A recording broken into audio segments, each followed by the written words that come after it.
How's it going, everyone? It is Andre Williams, and today we're going to be covering CTRM, Castor Maritime. This has been heavily requested. I've gotten messages about this stock. Congratulations to those who have witnessed some big gains off of this stock. But I know many of you are asking me, hey, if I want to get in there now, what is a good price point to look at? What are some of the things in regards to price action I need to look out for as far as entry points, exit points, where there's support, where there's resistance, and so forth. So that's what this video is for. I'm also going to be going into some of the news and some of the catalysts that has really had CTRM moving for the past little while. Again, when I first started looking at the chart, it's crazy seeing how I seen this stock as far back going into January being in the 30-cent range and running up all the way to the dollar, almost a $2 range, right?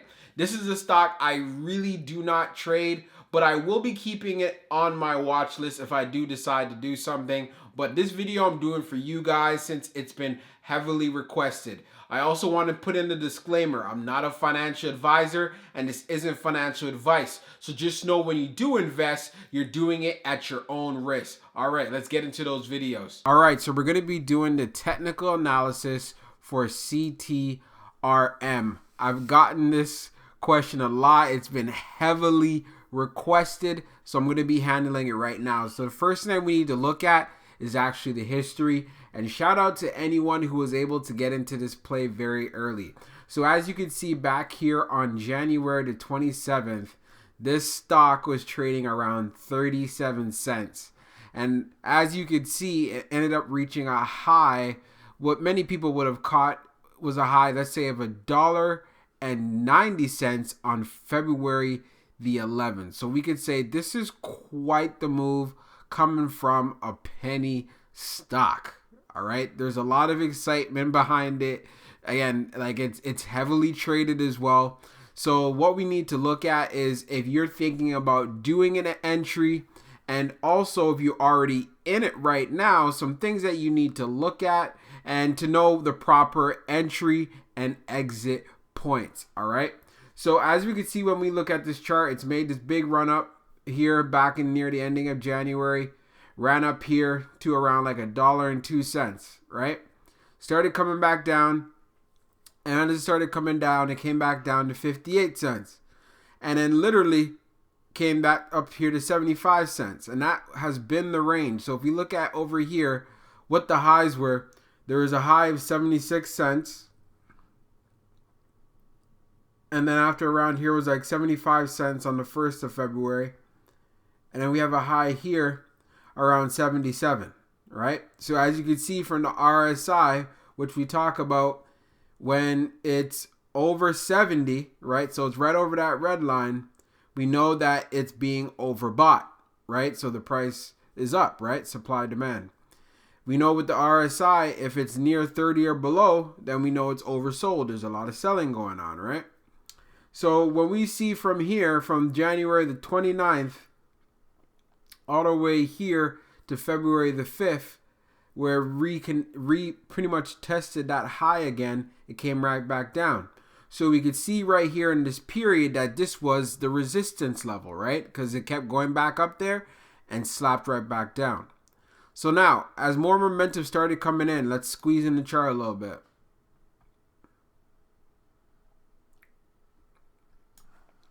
We see an upward trend. And on top of that, staying on top of the middle,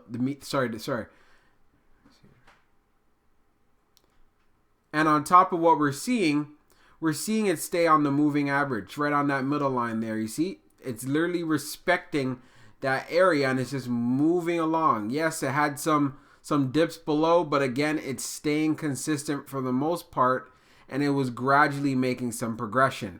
You also can notice that there's periods of consolidation. Consolidation, move up, consolidation, move up, consolidation, and it consolidated for quite a while here.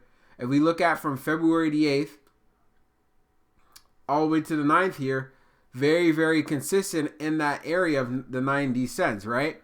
But again, we get another power move back up, right? Keep in mind, there's a lot of volume. If you notice, right, these are the volume indicators right here. you see a lot of volume coming in, a lot of buying going on. Look at this again. Another volume here. Another volume here, right? And then this is where we're talking about. We have some consolidation here at the $7, $8. Here, closes off. This is right at near the ending of after hours. Another move up. Again, this is happening in pre-market right here, but look at this. You see some more consolidation. Another power move back up right at open. We have some sell-offs. That's cool. Again, look at the bottom moving average line. It's literally respecting that area. Anytime it gets closer where it bounces, also where we see the connection on the RSI here, these are the times where it's a good time to buy and part of the reasons why it recovered. And then it's right back on trend, right? $1.17. Again, moves up. We have some consolidation going on in the after hours, moves up a little bit. And then we have a gap up. Keep in mind, there were some catalysts that came out for CTRM as well, about the tankers and so forth. We'll be getting into that afterwards. And then we have a move up. This is literally going on in pre-market, moving up. A lot more demand, a lot more people are buying in. We already know in the pre-market, there's not as much volume as compared to regular trading hours, but the demand is there, and that's part of the reason why we have this strong push from $1.32. Look at this, at 4:40 a.m., 4:30 a.m. Look at this, 131 gets all the way up to $1.61. Coming out of open, of course, people are taking profits. This is being traded heavily, right? It's still respecting that moving average area. People are buying on these dips. And we can see this because look how fast it pushes up right through up to the $1.95 area. And after, of course, people are taking profits, taking profits, taking profits. And then look where we have some consolidation, though. Look where we had that consolidation. We're going to spread out the chart even further. Look at this. We have literally some solid consolidation here across here. So from 10:50 in the morning, had some dips and so forth. But going in the after hours, look at that. Like, look at that. All the way into after hours, still kept that area of $1.69 with the dips being as low as around the high $1.50s area, right? Still respecting. And then we had a gap down, right? And this is the Friday, right? Like we always know, Friday, we tend to have some sell-offs on Friday and so forth and stuff like that. And also when there's a lot of the long weekend, we got to take into consideration as well. A lot of people are trying to take profits, right? So we get this gap down right here, and then in pre-market, not doing too bad, moving up, and then right as it's getting near to the market open, we see it getting dumped. It's around 9. More buying is going on because hey, the $1.40 area. Well, look where that is. We see that there's some support there, right? If we move further up here, right here, at the $1.45, we've been in these areas. These are support areas. That's the reason why the stock is able to do so well within this particular range of the $1.40. And now, this is where we go progressing through Friday. Some moves up to the $1.50, low $1.50s, and bam, we have a $1.46. And then, went down a little bit in after hours, then it reclaimed back to a $1.48. What is this? If you guys have been watching long enough, this is a support area. This is a support area. Look at that. Look at that line. It definitely has some support in that area, right? Let me just widen out the chart a little bit. So the next support area, what we need to look at, just in case this area ever breaks, or maybe there might be a gap down, we're looking at right here. It's around $1.21. Many people, if they ever see the low $1.40s or $1.30s area, depending on how this thing gaps up or gaps down on Tuesday, then we have an area of the 130s, right? But again, if this area ever breaks, so if it ever falls below 130, this is our next support area. This is where we see a lot of consolidation, right? If it ends up breaking this level, we got to go down to the next level. We have a little bit of support there, not too much, right? And then we have the next level where look, We have we got some support there, right near that 94 to $1 range. All right. So what I'm going to be doing, I showed you guys certain areas of support, certain areas of resistance. We already know now, since this was the high right here at $1.95, so this is a resistance area, right? Let's be honest here. Let's call it $1.90. So things get very interesting if on Tuesday we see a move up and it moves up and it gets past this high $1.80 area, $1.90 area. Then we could definitely see $2 next week if we can get past that $1.95. Okay, we're going to see a very, very strong move. Can literally get up to 210 to 220. And depending on how much volume, again, it could get very interesting. But one of the things we need to look at, if you got in very early, maybe you didn't get in when it was around, let's push the chart back out. Maybe you didn't get in the below the dollar range, but I'm hoping if you were holding, consider taking some profits, because this stock has moved up a lot.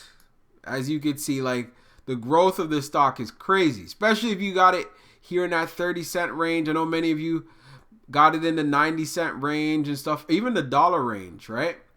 If you haven't taken any profits, please consider taking some profits, at least even covering your original investment and letting the rest ride.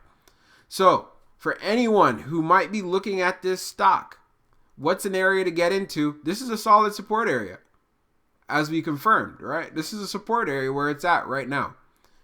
If it gaps down and you still want to get into this play, right? Spread out the chart.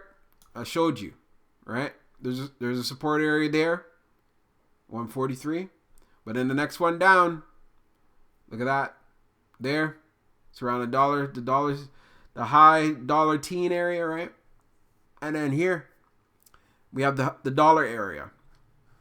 So for anyone who's playing this, when it comes to penny stocks, I would highly, highly suggest having a stop loss or a trailing stop. So what we could see here, if I was going to be doing this play, I'm considering it, right? It all depends on what I'm seeing in the pre-market and so forth. I can start trading at 4 a.m. in the morning, so it really doesn't matter. So I got to see how the action looks like. So I would definitely have a stop loss. Where would I put my stop loss? Where I say, well, you know what? Kicks me out. I'm out of this trade. I'm literally setting it up at $1.30. As you can see here, it tested $1.38.39 and it bounced right off. So for myself, if I was in this trade, $1.30 would be the area for my stop loss. If you want to have a wider range, then you're going to have to be going down to the $1.20s. And then the next area consolidation of $1.07. And then hoping for that bounce.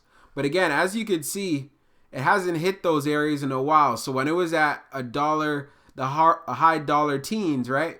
This was on the 10th of February, right? Look at this. So 2 days it hasn't met that area. So I feel like if it ends up hitting that area from what I'm seeing on the chart, it's just going to keep going down, period. So I would have a tight stop loss at $1.30, $1.25, and so forth. Is there upside? Most definitely.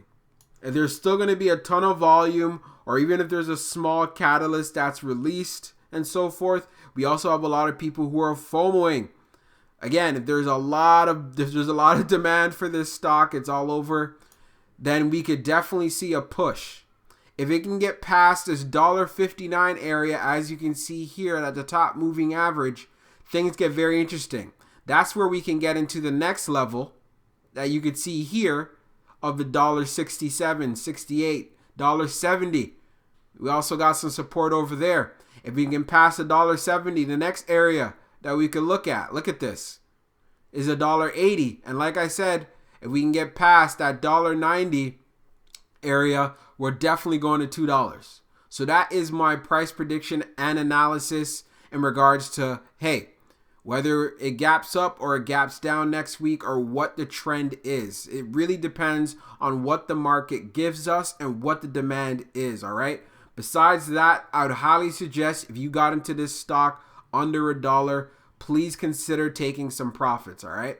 Hope you guys found this helpful, and now I'm going to get into the news catalyst in regards to what has really pushed this stock, all right? All right, so we're on Seeking Alpha, looking at CTRM. I'm really curious to see the financial performance on this stock.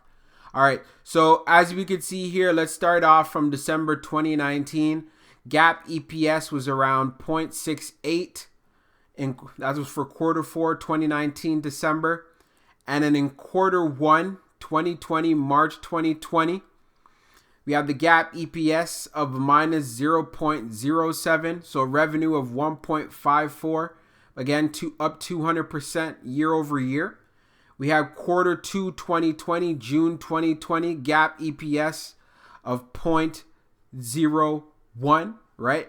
Revenue of 1.27 million, up 217% year over year. And then we have here for Q3 2020, September 2020, we have GAAP EPS of 0.00 with a revenue of 2.16 million, up 239%, 0.71 year over year. So again, there's definitely been some improvements. That's something that we got to take into consideration, and also does add to the bullish outlook that many have on CTRM as well. All right, so as we come over to this article here on The Motley Fool, why Castor Maritime stock skyrocketed today. The shipping company's expanding into the tanker market. This was on February 11th, all right? So shares of CTRM soared 45% on Thursday after the shipping specialist announced the purchase of some new vessels, which we looked over on the technical analysis chart. So there you have it. We went in through the financials. We went through the technical analysis. We talked about all of the catalysts, the news, and also why the stock has been moving the way it's been moving. Again, there's a lot of momentum behind this. And again, this stock could either give you a lot of gains, which is done already for many people, or it could really, really reverse on you, and you do not want to be on that end as well. But for anyone who's in it, all I got to tell you is good luck. I am going to keep it on my watch list. I'll update you guys if I do decide to even play it. But I just want you to be careful, because I've seen a lot of times through my experience with these penny stocks, when they're moving and they have a ton of momentum, and then when they reverse, it doesn't look good, and a lot of people lose a lot of money. So again, I'm saying good luck. And as far as the potential of this company, if you believe in this company, of course, you could think about holding it long term and so forth. But if you're just in this for short term gains, please, and I'm going to say this again, please do not hesitate or do not get greedy. Take profits when you can, because again, things can just reverse on you very quickly. I just wanted to really emphasize that to you guys, all right? Hope you enjoy your evening, and I'll be talking to you guys soon. This video will actually be going up tomorrow morning. I said good evening. But anyways, I just wanted to make sure I got it up for you guys, all right? Talk soon.